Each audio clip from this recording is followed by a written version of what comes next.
Good evening, and welcome back to another episode of What's Your Story? Tonight we are sitting down with John Nickulus. He is the manager of Mornings in Paris. Welcome to our show. Thank you very much, Thank you Mary for Lou. being here on your day off. So Oh. we really extra appreciate that. You've been around here a while. I have. Yeah. I have been at Mornings in Paris for only 4 months, Yeah.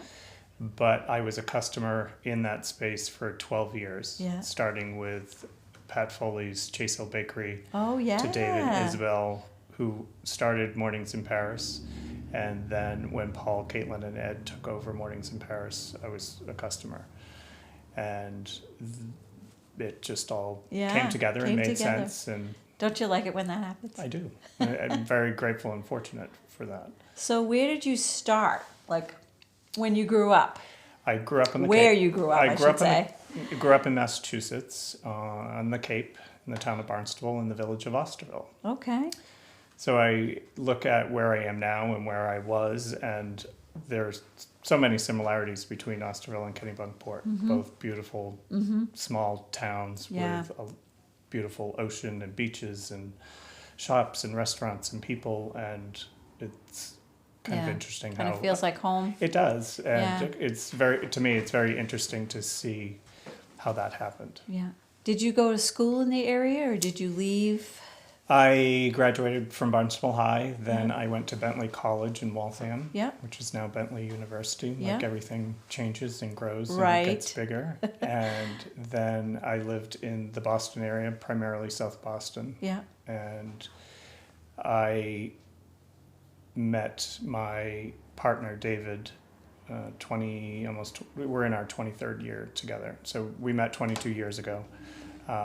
We lived in South Boston. Yeah. And 12 years ago, we came up to Kennebunkport to stay at a friend's house. And Yeah. fell in love and started to come up more and more. And Yeah. then 10 years ago, this August will be when we bought our home up here. Yeah. Yeah. It's a very special place. It is. So when you, where did you go to school for at Bentley? Were you a business major? I mean, that's kind Well, of... everything at Bentley was business. It didn't Yeah. matter what class you took. Yeah. It was business. And I always felt it prepared me very well because the classes outside of the sort of core base classes, you had to do a presentation on your own. You had to do a group presentation. So I always felt when I graduated from Bentley, I never flinched at public speaking Yeah. or, Yeah. whether it was presenting to one person or a room full of people. Yeah.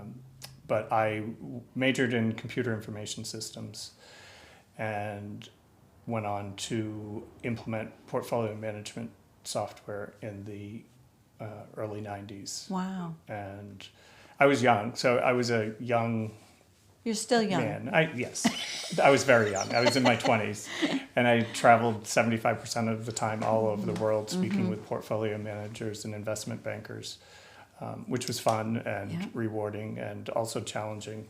As a young Yeah. guy talking to Right. much older people who weren't as familiar with computers. It was a long time ago. We've come a long way Yeah. with computers and systems and things Definitely. like that. But Definitely. So you switched over to hospitality? yeah, there was a few things in between. I went from the portfolio management to working with Putnam Investments and worked for the Gap for a year because I Yeah. always wanted to work retail, and Yeah. that was fun. I left just before the holidays to avoid that, Yeah. and that was enough. Smart. And then I was an event planner for a number of years, and then I got into hospitality. Wow. My best friend was a concierge at the Ritz-Carlton, and he helped me get the job there. Yeah. It took a little while just because of Yeah. the Yeah. length that jobs take. Yeah. And shortly after I started with Ritz-Carlton sold the location in Boston to Taj Hotels. I then transferred from being a concierge to their finance department, and then I worked my way up. Yeah. Still have connections there? I do, with Ritz-Carlton, Intercontinental, Royal Sonesta, Yeah. and hospitality is a great field. It's Yeah. a hard. I wouldn't say it's difficult, but it's relatively all-consuming at times. But where all of the properties that I worked in were very much a family and caring. And, if you don't have those qualities, you probably shouldn't be in that industry to begin with.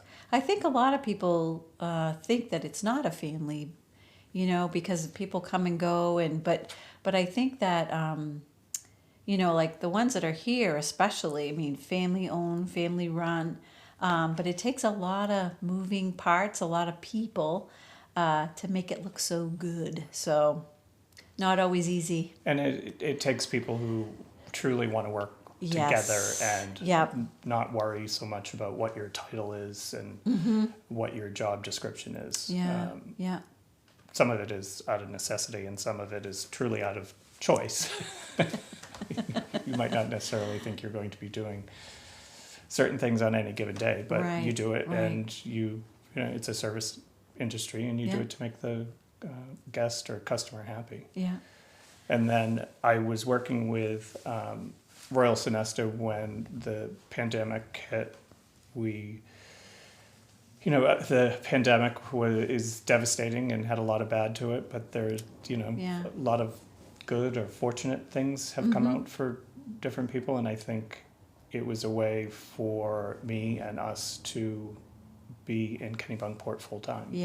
And so I was laid off from Royal Sonesta. I came up here, I didn't work for a little while. And then in 2021, I worked with the Kennebunkport Resort Collection. As as a guest services manager for the in-town properties, which was a lot of fun. It was a lot of hard work and a lot of great people. And I really had a great summer. Did you do a lot of the hiring? When people actually showed up for their interviews, then maybe there could have been involvement in hiring. The number of inquiries was huge last year, and the number of interviews that I set up that people either didn't show up at all or called and probably more didn't show. But I can say this year with Mornings in Paris, we've had much better luck. I've had one or two people that didn't show, and that's probably better to have them not show for the interview than hire them. It tells you something. It tells you right? something. It just blows my mind, though, that people go to the effort of speaking to you on the phone and connecting with you, and then they don't pick up the phone to say, I'm not coming. I don't get it. And it's, I don't attribute it to the younger generation. It's across the board. Whether it's a teenager or someone in their 20s, 30s, 40s, it's wild. Maybe they got that better offer, or they, who knows? You just don't know. Happened to me the first time ever, a couple weeks ago, because we've got a couple of positions here at the library, and I, maybe there's a story there. I don't know, but it was sort of like, what? And a couple of them, I reached out to them to say, "Are you okay? Is everything all right?" Because I think for me, the natural response would be, "What happened to them that they didn't call?" And on their way to the theater, right? Or even doing that, still no response. No, like, "Oh yes, I'm okay." So, and I've learned many times over, you never know when you're going to come in contact with someone again, or cross paths, or need someone's help, or and it's easy to be kind and considerate and it is conscientious. It's harder not to be, right? So so for Mornings in Paris, what does like a typical day look like when you're there? A typical day there's someone that starts at a little bit before 6 a.m. to get the ball rolling of baking pastries and our breakfast sandwiches. And my day typically is anywhere from 7:30 to mid-afternoon. Some days are earlier, some days are later. And, over the last 4 months, it was all for me learning, about the espresso machines. And I've always enjoyed coffee and Starbucks. Yes, I used to go to Starbucks when I was in the city. So I was familiar with what I liked, but it's been fun to learn, how the drinks are made, what are the components. getting to know the customer's orders and Yeah. really learning the business when it's been slower. I did come in November, and then we had Prelude, and Yeah. as we all know, Prelude was huge this year, which was It wonderful was, and yeah. fun, and people had the biggest days that they've ever had in a lot of the businesses through towns. Yeah. So that was nice to see, and we had good weather, and so it was a fun season. Yeah. So then January and February have been a little bit quieter, which has been nice to learn more and slowly begin ramping up for a busy spring and summer, which I think it's going to be. I think it is going to be. be. Yeah. Speaking of February, you did a little fundraiser for us. Thank you very much. Where people could come in and write a message and put it on the window of love. Yes. So we really appreciated you doing that for us, and it was great fun to come by and see all the hearts in the window. So it was fun. It was especially fun for me because it goes back to my childhood in Osterville. There was a local newsstand, and the woman, Peggy Mullen, did the same thing. She would let you put a heart in the window, and your name would go into a raffle, and she would draw names, and you'd get a box of Whitman sampler or the heart-shaped chocolates. And it was just something that I had wonderful memories of that. So I had the idea of doing it here, and I was happy to be able to implement that, and we got a great response, and to be able to collaborate with the library. I thought it was a great collaboration and made perfect sense for everyone involved. It was really great. Thank you. And you donated to our auction, our basket auction back in... That was for the holidays? Yeah, for the holidays. So, during Prelude. So there was a couple that bid on the Mornings in Paris basket. They were in Florida. And so they were the highest bidder on that. So, and another basket. And so I had to ship all that stuff off to them. So they were very excited to receive all those wonderful products. That's always the way. The largest ones probably end up going the furthest away, and the smallest ones are they're around the corner. Yeah, but I'll tell you, the box smelled really good going out the door. So, and that's one of the things that I know, the whole idea around community is important to Paul and everyone at Mornings in Paris, and myself included. Yeah. And I think having worked with KRC, having been in town almost every weekend when we weren't living here permanently, we would come up every weekend year round, and getting to know people in the community, people in the shops and restaurants and things like that. Right. To be able to give back to the community, whether it's to the library or Paul works with with his kids' baseball teams and sponsors a team, and Fire department? And he's on the fire department, and so our producer is also. The boots, his whole uniform's right in the back of his station wagon. It's hysterical. I don't think I'll be going that route. There's I think a number of other things that I can get involved with that, which. Yeah. So is your husband? Does he still working? He's still working. Yeah. He is a senior vice president for community development with an organization called Mass Development. So he works with funding and bonds and loans for different municipalities throughout the state of Massachusetts, or if a location needs brownfield cleanup, if it's an abandoned site, then they'll help do that. And he's able to do that from here. He has. He's been able to work from home for 2+ years now. And he just started going back into the office 2 days a week. Does he drive in or? Well, he switched regions. He used to be in the Boston region. He's worked for the company for over 25 years. Yeah. And he moved to the North region, which is in Lawrence. So he's driving to Lawrence, which not too bad. Yeah, not too bad. Right. Doesn't love it, but it's not too bad. So I'm finding that when I'm, if I'm traveling, there's a lot less cars, commuter cars on the road, because a lot of people are working from home. So maybe he doesn't have the parking lot that used to be on, on that route down there. Yeah, no, I think it's a pretty straight shot both going down Yeah. and coming back. Yeah.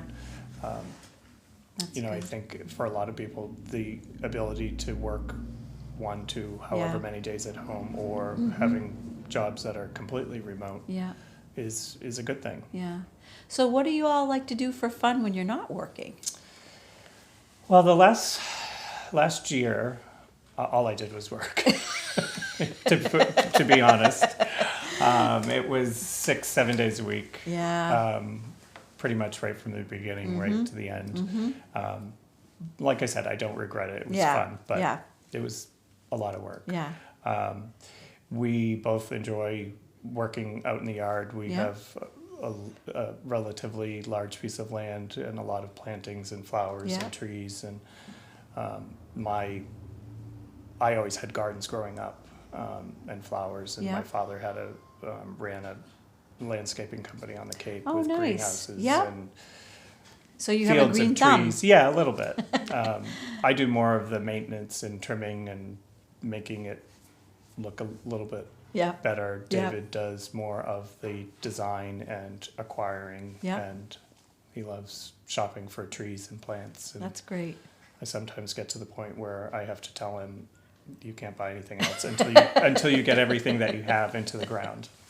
Because he can buy all he wants, but sometimes when it's all lined up along the garage, I'm like, "You need to get those in the ground."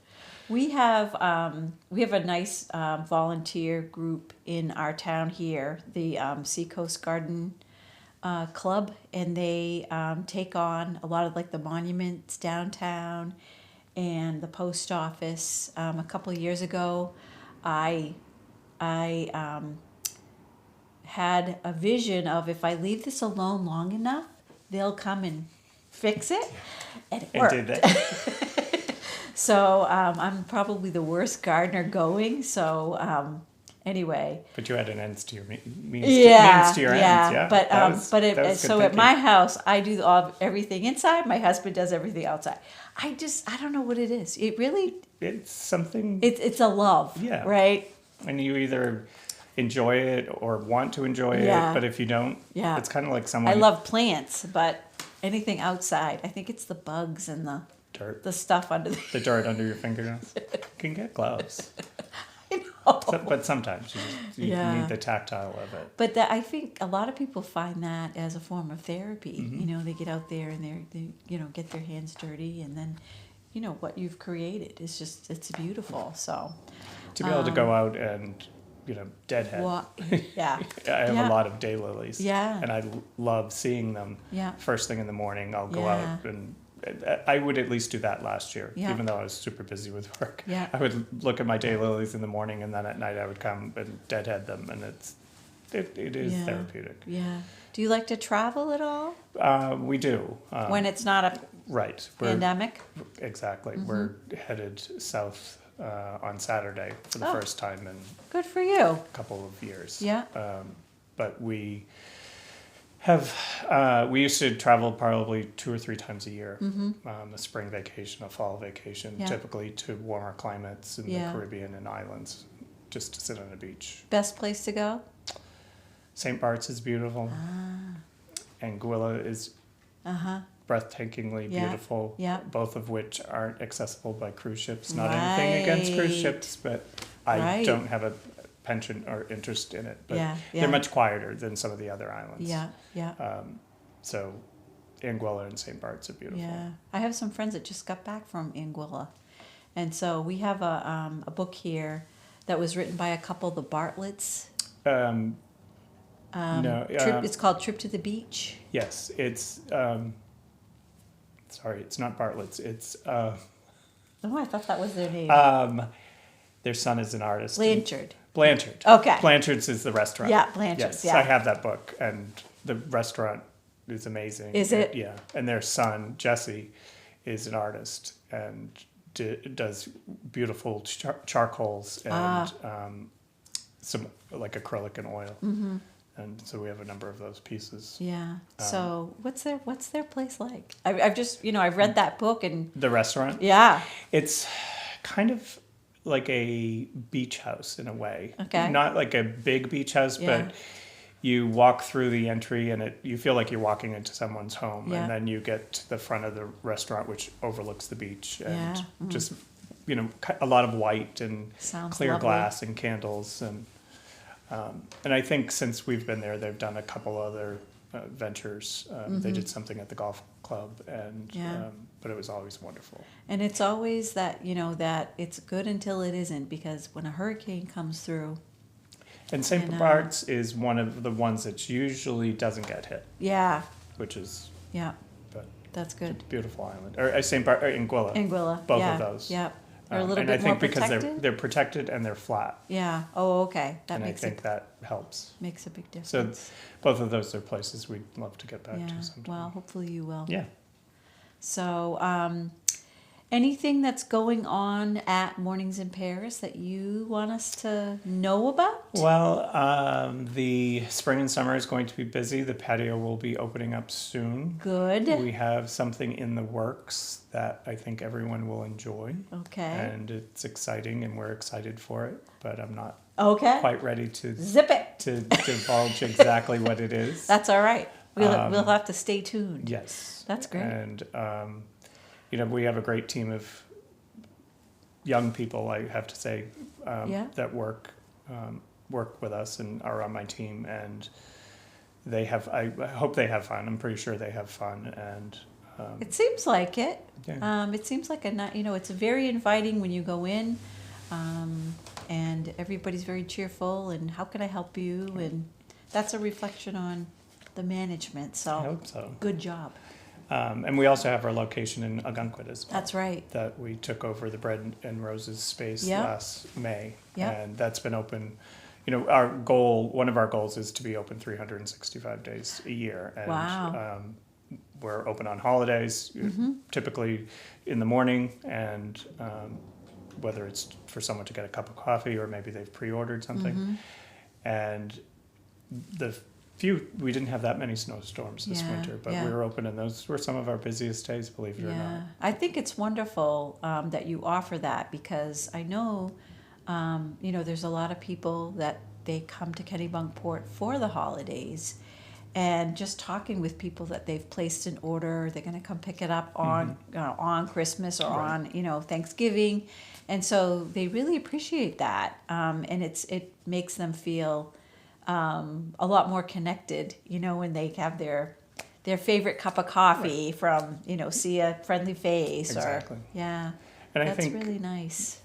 there's a lot of things that I enjoy about my job, but one of them is my continued ability to be able to talk to so many people. Right. I had that at the hotel, Yep. and I've always had kind of a crazy memory that I remember a lot of details about a lot of people, and sometimes it freaks them out. Sometimes, it's Yeah. not a bad thing to have in the business that I'm Yeah, in. no, that's So I'm seeing people who stayed at the hotels come into the cafe that stayed Okay. last year that Yeah. I'm recognizing. I may not remember their names, but I Yep. might remember where they went to dinner, or that they had dogs, or Right. that their daughter was watching their dogs. It can be quite elaborate of the details that I'll remember. I won't remember what I ate the day before, but I'll remember their Yeah. life history. And that's really special. Yeah. When you can do that, and when people, I think when you know someone's coffee order or their, It's like Cheers. You want to go someplace where everyone Exactly. knows your name. exactly. And and we do, I think, a great job of that, I and think you because we do. want to. I think you do And too. and if you want to do something like that, then it naturally comes. And you did, during the pandemic, the way that you were able to still offer service when a lot of places just, had to shut down. There And- was an and that was- entrance, there was an exit. Right. It was, And that was something that Paul worked very hard at. Yeah. He was my friend before he was Yep. my boss. And we're still friends, and Yeah. now he's my boss. And the family is great. Caitlin and his kids, Yeah. and Ed and Sue, his in-laws, and Yep. Caitlin's parents, just wonderful people. I think We know you them, know them, yeah. and you know what I'm talking about.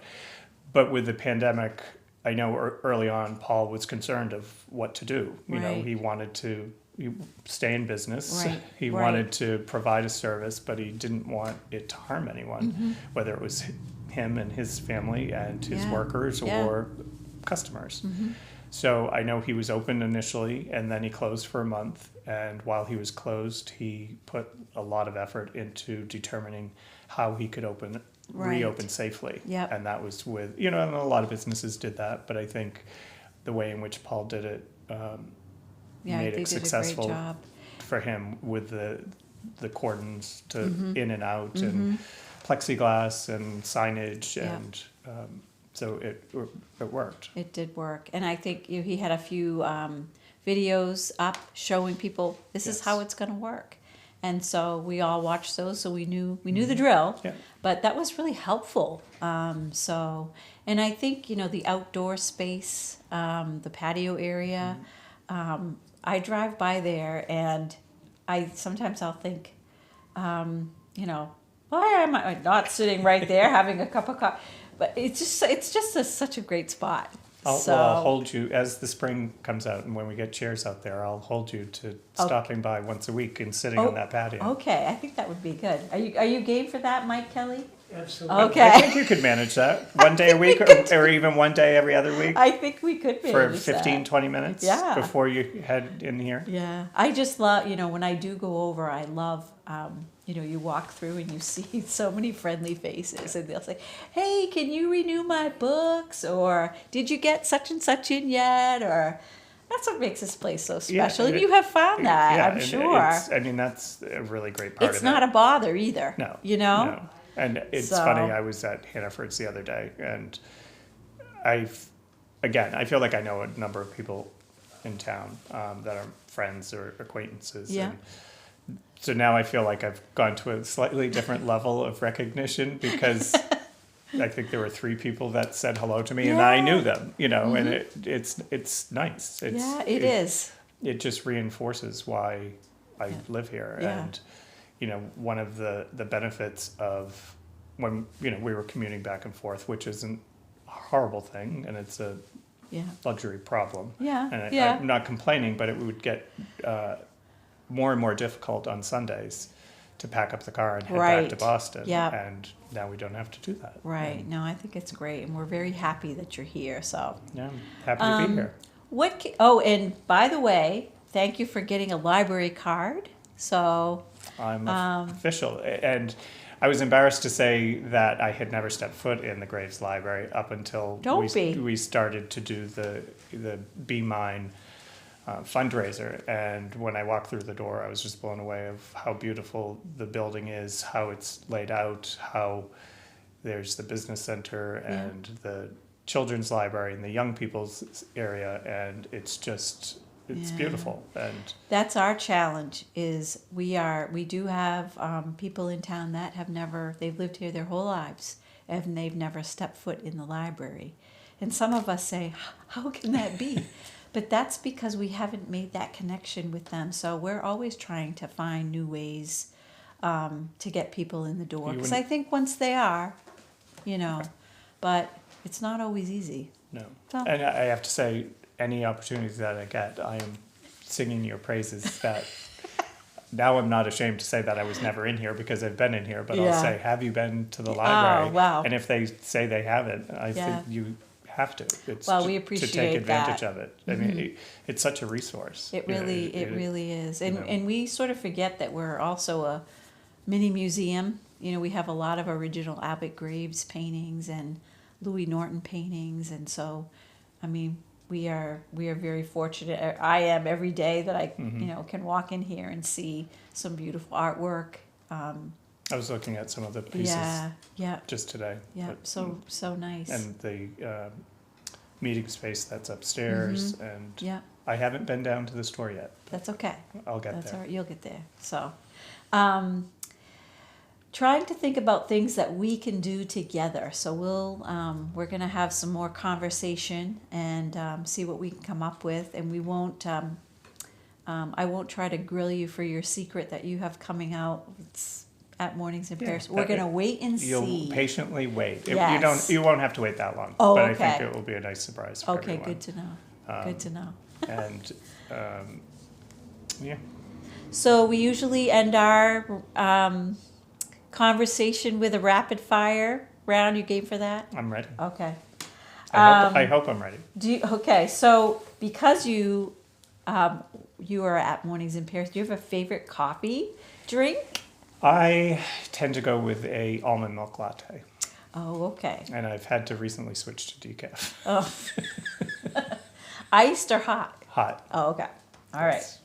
Yes. Favorite color? Pink. Movie?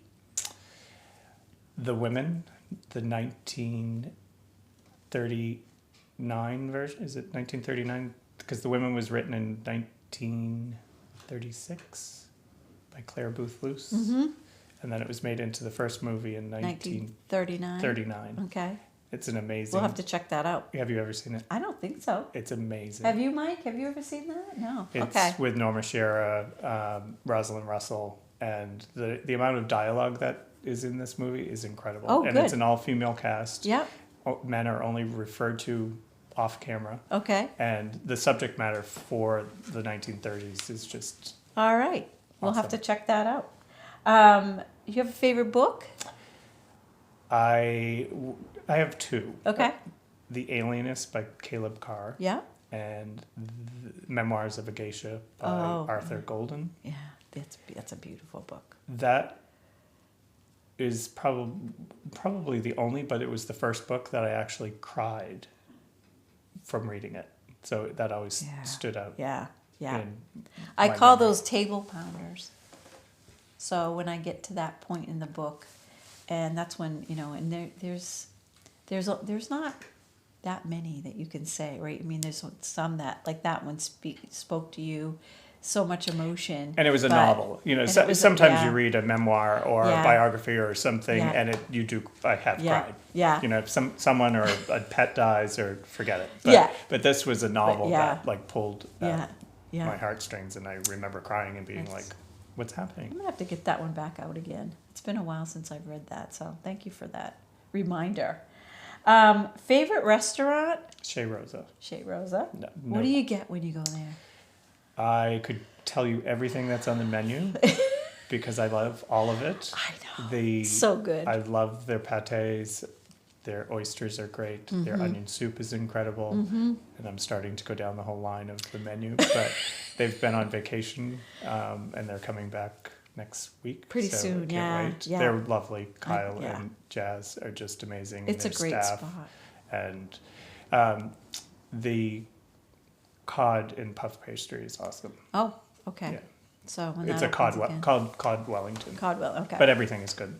And their desserts are good, and their staff is great. Yes, they are. Coolest place you've ever been? St. Bart's was pretty cool. Okay. But I've also been to Turkey. Ah. I went to Turkey for Thanksgiving once. What? I did. Turkey was pretty amazing. And Greece Oh, okay. was spectacular. That's where I'd like to. What part of Greece? Athens was amazing. Okay. Because you got the history of Yeah, Athens. mhm. And then I was in Santorini and Mykonos. Yeah. And both similar but different. The landscape, but just breathtaking beaches and sunsets and food and just beautiful. Wow. Someday. Yeah, that's what I say too. David's never been to Greece, so. I'd like My husband's family, so his father and his family, he had I think 8 siblings, and everybody came from, and we've never been. We'd like to go, and because I think there are still some relatives there, but it was one. Anyway, I mean, yeah. just a great trip. it's on our list. Yeah, and So. just the Greek food, and I had a friend from college whose parents were from Greece, and they had restaurants in Boston, and so I got to learn more and more about the Greek heritage and Yeah. the family, and Yeah. the Sunday afternoons at their house with Yaya, Everyone and yelling. yeah, but everyone there, and everyone on relatively good behavior, and Right. the kids being participants, and Yeah. it's a Yeah. which was always really nice, and the food was amazing. Now, if somebody came into Mornings in Paris and they're, sort of new to town, or they're here on a small vacation, and they said, "What should we do this afternoon? We have no plan." What would you say to them? First stop at the Graves Library. Maybe not the first thing, but if they have time. Yeah. Take a walk around Dock Square. Get acclimated with the square. Yeah. Definitely check out Cape Porpoise. Yeah. And definitely check out Goose Rocks Beach. Mm-hmm. And being at the hotel and being at mornings, I'm always able to have conversations. Right. You know, what are you looking for? What do you Yeah. like? You know, and those are some of my top places. But Goose Rocks Beach is one of the places we fell in love with. Oh yeah. Love it there. So Mike lives there, and he's a very lucky guy. Every day I say he wakes 2 years up ago, to- I was there all the time. Last year, Last summer, But you were working. I never put a bathing suit on. This year is going to be different. Good. I hope so. This year I will hope be you get a different, chance yeah. to Get to have a Goose little Rocks. time. Yeah. So, all right. Hours at Mornings in Paris. Right now, we open at 7:30, Okay. and starting on Friday, we'll be closing at 5:00. Oh, So okay. it'll be 7:30 to 5, 7 days a week. Excellent. And then as we get closer to the summer, we'll probably expand to 7 a.m. But right Okay. now, it's 7:30 to 5. Okay. Good to know. Thank you very much. Thanks for sitting down with us. When I talk with you, I feel like I've known you for a really long time. But I'm so happy that you're here and doing what you do. And so I hope we get to see each other a lot more. I hope so too. I think, And- you know, and our work together. initial sitting down in the cafe talking was Yeah. fun, and Yep. I felt like we connected, and Yes. like you said, that we've known each Absolutely. other for a while. And, Yeah. So I appreciate what you do for the community and for the Oh, library, and thank I'm you. happy to know you. Thank you. We hope to see you. We're going to come, was it once? I would say at least every other week we're going to Okay, be. I won't hold you Okay. every other week, Okay. I think we can handle that. and just not on Tuesday because I might not be Okay, there. And you okay. can't use that as an excuse that, oh, I was there. We went on Tuesday. Definitely not. I don't want any made up excuses. Yeah, okay. That sounds good. Thank you so much for joining us tonight for this episode of What's Your Story? And we hope to see you either at Mornings in Paris or right back here for our next episode on What's Your Story? Over and out. Cut.